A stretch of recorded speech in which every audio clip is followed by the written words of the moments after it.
ദിവസം യേശു എന്ത് ചെയ്തു? മൂന്നാമത്തെ ദിവസമാണ് യേശു ദേവാലയത്തിൽ പഠിപ്പിക്കുന്നത്. ദേവാലയത്തിൽ പഠിപ്പിക്കുന്നു. കർത്താവിൻ്റെ അടുത്ത് പ്രാർത്ഥിക്കണം, ദൈവമേ, പ്രബോധനം സ്വീകരിക്കുന്നതിന് ഞാൻ മടി കാണിച്ചിട്ടുണ്ട്, പ്രത്യേകിച്ച് ബൈബിൾ വായിക്കാൻ. കർത്താവ് എന്താണ് എന്നിൽ നിന്ന് ആഗ്രഹിക്കുന്നത്?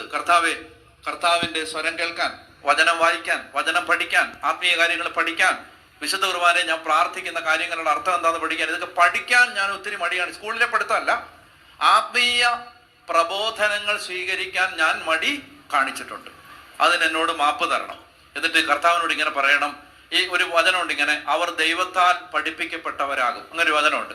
ആ വചനം ഏറ്റു പറഞ്ഞുകൊണ്ട് കർത്താവിനോട് പറയാം, കർത്താവെ, ഞാൻ ഈ ജീവിതത്തിൽ അറിയേണ്ട എല്ലാ ദൈവിക സത്യങ്ങളും അങ്ങെന്നെ പഠിപ്പിക്കണമേ.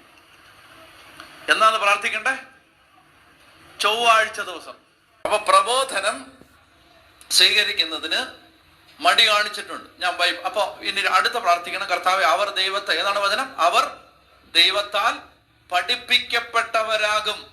അതാണ് വചനം. അവർ ദൈവത്താൽ പഠിപ്പിക്കപ്പെട്ടവരാകും. കർത്താവെ, അങ്ങ് ഞാൻ അറിയേണ്ട എല്ലാ ദൈവിക സത്യങ്ങളും എന്നെ പഠിപ്പിക്കണമേ. ഇത് ആഗ്രഹിച്ച് പ്രാർത്ഥിക്കണം. ഞാൻ അറിയേണ്ട എല്ലാ ദൈവിക സത്യങ്ങളും അങ്ങനെ പഠിപ്പിക്കണമേ. ഉറക്കെ പറഞ്ഞേ ഹല്ലേലൂയാ, പറഞ്ഞേ ഹല്ലേലൂയാ, പറഞ്ഞേ ഹല്ലേലൂയാ. അതായത് ഞാൻ ഒരു കാര്യം പറയട്ടെ നിങ്ങളോട്, നമുക്ക് ഭയങ്കര ധൈര്യം ഉണ്ടാവും. ഏത് സാഹചര്യത്തിലും നമുക്ക് ധൈര്യം ഉണ്ടാവും. എപ്പോഴാ? നമ്മുടെ ഉള്ളിൽ ദൈവിക സത്യങ്ങൾ ഉണ്ടെങ്കിൽ. നമ്മൾ കർത്താവ് പറഞ്ഞു തന്ന കാര്യങ്ങൾ നമ്മുടെ ഹൃദയത്തിലുണ്ടെങ്കിൽ നമ്മൾ ഭയപ്പെടത്തില്ല. എന്നാ സംഭവിച്ചാലും ഭയപ്പെടത്തില്ല. അപ്പൊ അതുകൊണ്ട് ദൈവം പഠിപ്പിക്കണം. അതല്ല ദിവസം